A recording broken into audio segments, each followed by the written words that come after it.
మంది అడుగుతున్నారు నీ యూట్యూబ్ ఛానల్ ఎందుకు సబ్స్క్రైబ్ చేయాలని, పెద్దవాళ్ళు కానీ చిన్నవాళ్ళు కానీ యూత్ కానీ.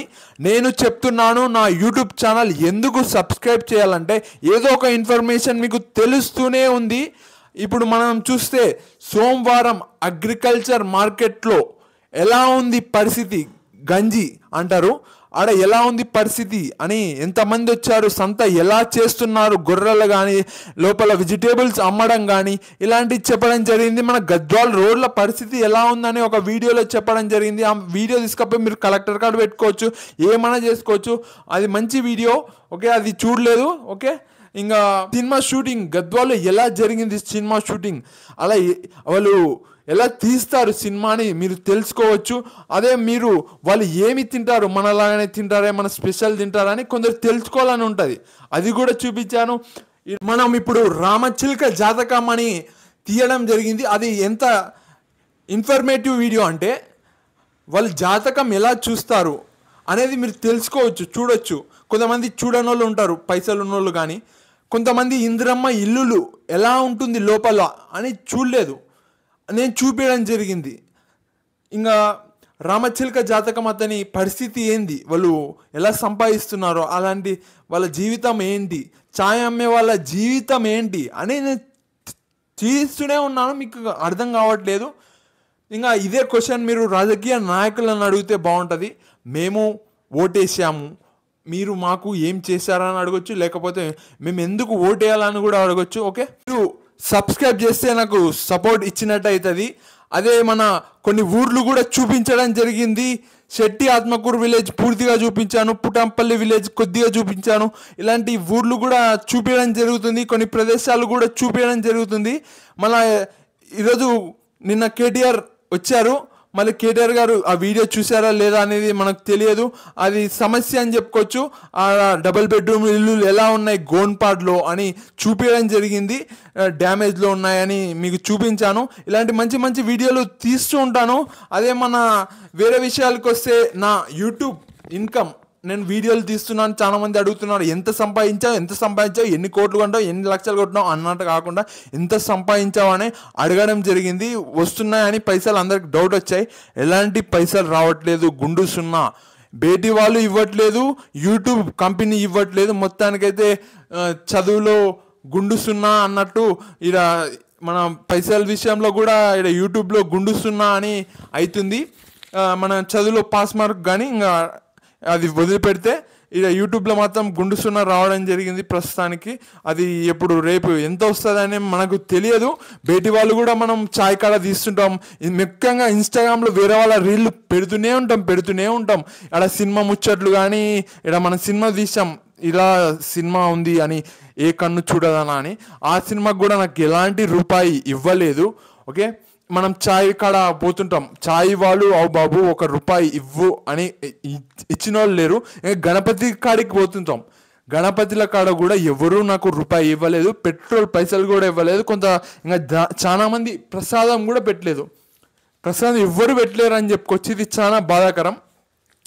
ఆడ ఎవరెవరికో ప్రసాదం పెడతారు. నేను పని చేశా, దేవుని కాడ పని చేశా. నేను ఇట్లా వీడియో తీయడం కూడా ఒక పనే. కనీసం ప్రసాదం అన్న పెట్టకుంటే ఏం చెప్తారు ఫ్రెండ్స్. ఇది చాలా బాధాకరం. ప్రస్తుతానికి నా పరిస్థితి ఇలా ఉంది, పైసల విషయంలో చాలా దారుణంగా ఉంది.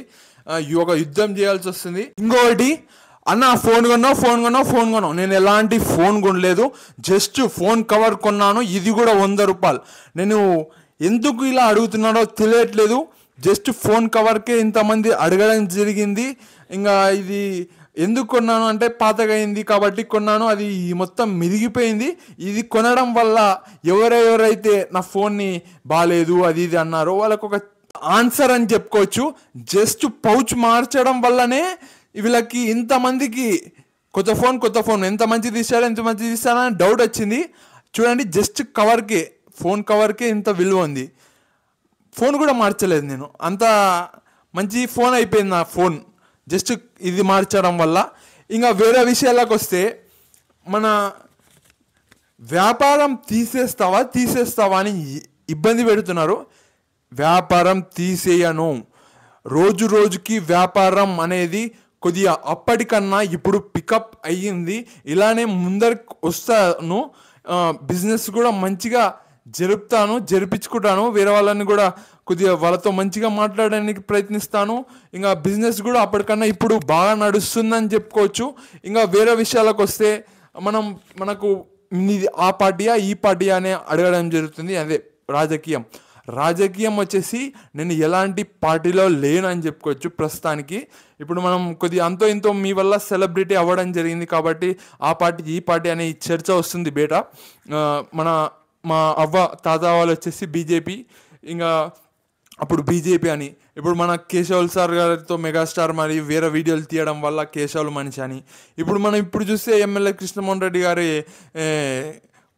వాళ్ళు పోయిన కాడికే పోవడం జరిగింది. ఇప్పుడు వాళ్ళ మనిషినేం కాదు, మొత్తానికి ఎవ్వరు మనిషిని కాదు, నేనే ఒక మనిషిని. ఇక్కడ కౌన్సిలర్గా నిలబడే అవకాశం కూడా ఉంది మా ఏరియాలో. మళ్ళీ చూద్దాం, అన్నీ వర్కౌట్ అయితే పక్కా కౌన్సిలర్గా కూడా నిలబడదామని అనుకుంటున్నా. ఇప్పుడు మనం రాజకీయ నాయకులకి సపోర్ట్ చేయొచ్చు, వాళ్ళ కాడ పోయి మాట్లాడవచ్చు. వాళ్ళు అదే సార్ కొద్దిగా మాట్లాడాలంటే కూడా మాట్లాడతారు. నేను వాళ్ళతో ఎందుకు మాట్లాడాలి అని పోవట్లేదు, ఎందుకంటే రేపు ఫ్యూచర్లో వాళ్ళనే ఫేస్ చేయాలి. అవురా మన కాడనే నిలబడి ఇప్పుడు మన మీద పోటీ చేస్తున్నారని అలాంటి చిన్నవి వాళ్ళ మైండ్లోకి రాకుండా ఏదో తీసిన కాడికి తీస్తున్నాను. వాళ్ళు రావడం కానీ పోవడం కానీ, ఇంకా వాళ్ళతో ఒక చిన్న మీటింగ్ కూడా పెట్టచ్చు, కానీ నేను ఎలాంటి మీటింగ్ పెట్టట్లేదు. అదే కొంతమంది లీడర్లతో మాట్లాడడం జరిగింది, మా తాతతో అయినా కానీ వేరే లీడర్తో అయినా కానీ ఇంటర్వ్యూ చూడొచ్చు, రాజకీయాలు ఎలా ఉన్నాయి అప్పట్లో అని మనకు. కాబట్టి అంత ఇన్ఫర్మేటివ్ వీడియో సబ్స్క్రైబ్ చేయొచ్చు. ఒక రాజకీయ నాయకులు ఎలా బిహేవియర్ ఉంటుంది, చాలామంది అంటారు కదా అది ఇది అంత సంపాదించాలి ఇంత సంపాదించాలి అతను ఇలా ఉంటాడు అలా ఉంటాడని, అవన్నీ ఆన్సర్ దొరికాయి. ఇది ఎల్లప్ప సర్పంచ్ కాబోతున్నాడా, లేకపోతే ఇది అతని పేరు ఏం పేరు ఉంది టీడీపీ లీడర్ ఇస్మాయిల్, ఆ ఇంటర్వ్యూలు చూస్తే మీకు తప్పకుండా అర్థమవుతుంది రాజకీయం ఎలా ఉంటుందో అని. ఇంకా వేరే విషయాలకు వస్తే నాకు మతి మరుపు పనులు చేయడం వల్ల మతి మరుపు ఎక్కువ అయిపోయింది. నేను ఏం చేస్తున్నానో కొన్నిసార్లు వస్తువులు మర్చిపోతుంటాను, కొన్నిసార్లు పొరపాటు జరుగుతున్నాయి. ఇది చాలా బాధాకరం. ఈ మతి మరుపు అనేది అప్పట్లో లేకుండే, మళ్ళీ ఇప్పుడు వచ్చింది. మళ్ళీ ఎందుకు బిజీ అవ్వడం వల్ల వచ్చిందని వీళ్ళు అంటున్నారు. మరి ఏంది అనేది నేను అప్పట్లో మర్చిపోలేదు, ఇప్పుడు మళ్ళీ బిజీ అయినాను కానీ నాకు ఎలాంటి రూపాయి రావట్లేదని ఫీల్ అవుతున్నాను. ఇది చాలా బాధాకరం. రూపాయి కోసం యుద్ధం చేస్తున్నట్టు అయిపోయింది. రేపు ఎంత వస్తుందో తెలీదు పైసలు. తప్పకుండా వచ్చిన కాడికి మంచిగానే వస్తాయి. మన చదువులో అంతో ఇంతో బాగా చదవలేదు కాబట్టి జాబ్ రాలేదని చెప్పుకోవచ్చు. నేను అనుకుంటున్నాను, ఇప్పుడు నేను తీస్తున్న యూట్యూబ్ వీడియోలు గద్వాల్లో దాదాపుగా లాంగ్ వీడియోలు, అంటే ఎక్కువ నిమిషాలు ఉండే వీడియోలు ఎవరు చేయలేదని చెప్పుకోవచ్చు. నేను తెలిసిన వాళ్ళ కాడికి మాత్రం అదే ఇన్స్టాగ్రామ్లో కానీ యూట్యూబ్లో కానీ చాలా కష్టపడుతున్నాను. మరి తగినంత యూట్యూబ్లో సబ్స్క్రైబ్ చేయట్లేదు, ఇన్స్టాగ్రామ్లో ఫాలో చేయట్లేదు, చాలామంది గుర్తుపడుతున్నారు. మరి ఏంది అవుతుంది, ఇది యూట్యూబ్లో చూస్తే ఎక్కువ మంది చూడట్లేదు యూట్యూబ్ వీడియోని. మళ్ళీ యూట్యూబ్ కంపెనీ వాళ్ళు ఏం చేస్తున్నారో నాకు అర్థం కావట్లేదు. కొంతమంది కూర్చున్న కాడ మాట్లాడతారు. నేను కొన్ని వీడియోలు చూడండి అక్కడ ఇక్కడ తిరుగుతుంటా, అంత దూరం ఇంత దూరం 2 గంటలు 3 గంటలు తీసిన వీడియోలు కూడా ఉన్నాయి. ఇట్లా తీయడానికి మళ్ళీ దాన్ని కట్ చేసి అది చేసి పెట్టడానికి చాలా సేపులు అవుతుంది. మళ్ళీ అంత కష్టపడితే కూడా చాలామంది చూడట్లేదంటే అర్థం ఏంది? యూట్యూబ్ తప్పుందా? యూట్యూబ్ వేరే వాళ్ళకి రికమెండ్ చేయాలి.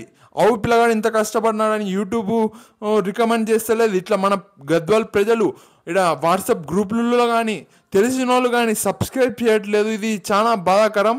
మళ్ళీ వాళ్ళు ఏమనుకుంటున్నారో కానీ మనం అంతో ఇంతో మార్కెట్లో పేరు సంపాదించుకోవడం జరిగింది. కొంతమంది నా యూట్యూబ్ వీడియో చూస్తే మీరు నేను ఉన్నట్టుగానే మాట్లాడుతున్నాను, వీళ్ళలాగా అబద్ధాలు చెప్పట్లేదు. దాదాపుగా అక్కడ ఇక్కడ పొరపాటు పోతుంది యూట్యూబ్ వీడియోలో, కానీ నేను ఎక్కడా కావాలని లేనిది ఉన్నట్టు ఉన్నది లేనట్టు చెప్పలేదు. దాదాపుగా అన్ని నిజాలే మాట్లాడడానికి ప్రయత్నిస్తున్నాను. వేరే వాళ్ళు ఉంటారు అది ఇది అని చెప్తారు, నేను ఎలాంటిది చెప్పట్లేదు. పైసలు రావట్లేదని చెప్తున్నాను. మన యూట్యూబ్ వీడియో వెనకలా ఎంతో కష్టం ఉంటుంది, దాని గురించి ఆలోచించాలి. కొన్నిసార్లు 2 గంటలు అవుతుంది యూట్యూబ్ వీడియో తీయడానికి. ఒక 10 నిమిషాలు యూట్యూబ్ వీడియో తీయడానికి 2 గంటలు అయింది. మీరు చెప్తే నమ్మరు కానీ అదే కొన్నిసార్లు కెమెరా వేరే వాళ్ళు పట్టుకోవాల్సి వస్తుంది, వాళ్ళకి చైన్ వస్తుంది. కొన్నిసార్లు అక్కడ ఇక్కడ తిరుగుతుంటాను నేను, నాకు కాళ్ళు వస్తాయి, ఇలాంటివి ఎన్నో ఉన్నాయి, కొన్నిసార్లు దెబ్బలు తాకుతాయి, ఎన్నో ఉన్నాయి. కాబట్టి మీరు తప్పకుండా సబ్స్క్రైబ్ చేయండి. మనకు ఇక్కడ నుంచి ఏమి కోట్లు ఏం రావు, మీరు సపోర్ట్ చేసినట్టు ఉంటుంది, కొద్దిగా ఆదాయం కూడా కొద్దిగా చిన్నగా ఉంటుంది అని చెప్పుకోవచ్చు యూట్యూబ్లో.